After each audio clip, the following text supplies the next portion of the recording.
Welcome back. Let's get right to it. So, the power of influence, peer pressure, being in elementary, there's so much a kid's got to worry about already. First, we discussed going to school when they probably don't want to, being forced to go to school, having to learn stuff they probably don't want to learn, having to sit with a group of bad kids, dealing with the food, and having to remember stuff they don't know why they had to remember it, wanting to go home. That's so many things they have to deal with already. Let's put that to the side now. But we know these are already pressures that come with going to school. These are givens. Having said that, there's another set that's to me more important than all the other stuff I talked about, but I had to set the foundation down so you can kind of get where I'm coming from.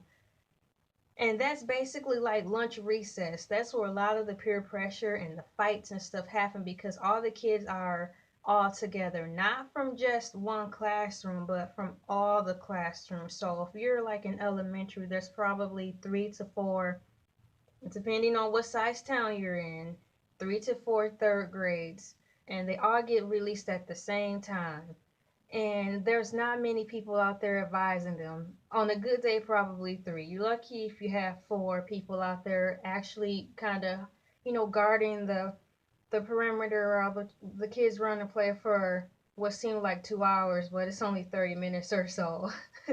At the time dragged on during lunch recess when I was a kid. It seemed like 80 hours. Well, besides the fact, all the kids are free and they're running around, and that's when the stuff really happens because they don't have any parental guidance pretty much. So that's when the kids really think they have their power. They're going to be like, oh, I'm cooler than you. You're stupid. Why were you talking about lame stuff when we were sitting around at the table? Or did you know what he was talking about when we were in class? Do you know what she was talking about when we were in class?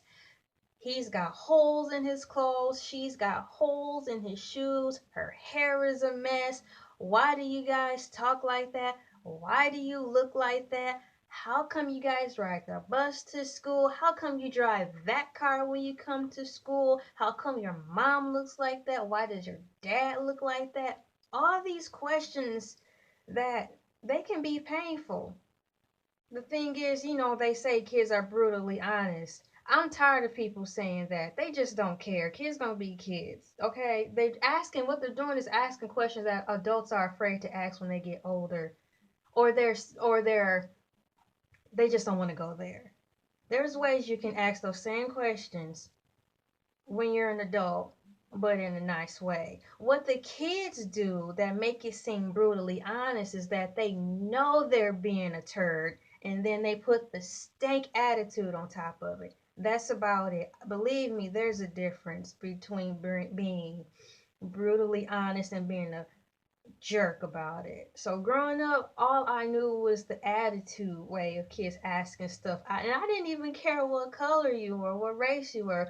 When I grew up, and I heard those types of questions either addressed to me or to someone else who they thought was less than, which was rude. They would have an attitude like, why your clothes dirty? How come you wear the same stuff all the time? You stink. It's so mean. They're like that, but they did it most of the time to impress who they were with.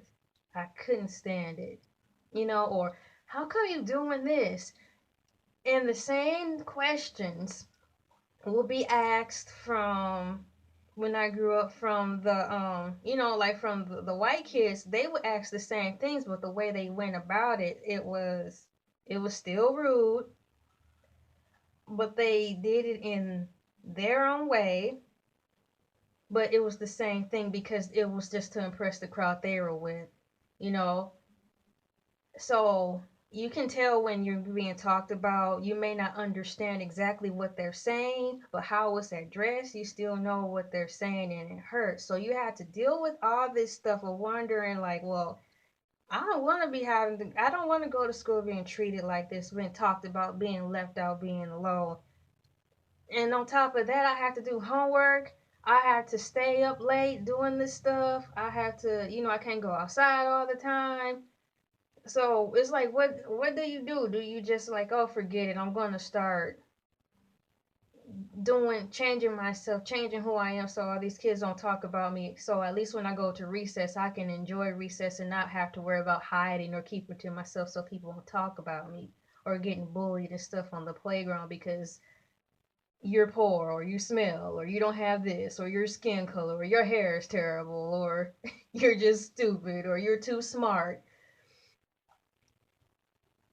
Being influential as a child in elementary can be tough, but they have gotten a lot better, I feel, compared to when I grew up in elementary.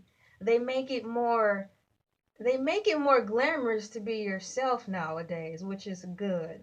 They make on TV it a bold thing, this new fad to just own everything about who you are. Even if your clothes are dingy, own it, which is fine because that's less the kids in elementary have to worry about today. There's peer pressure still gonna always be there regardless. However, I'm just glad they're trying to pave a way for all that. Um, as a child in elementary, you're always going to feel the pressure, the influence to want to fit in. It's nothing wrong with feeling that. The thing is, how are you going to respond to it? What are you going to do when you're at school when you feel attacked? You just have to be brave. Be brave for yourself. So when that happens, you know when you go home, at least you won something. You won a assignment. That's an assignment.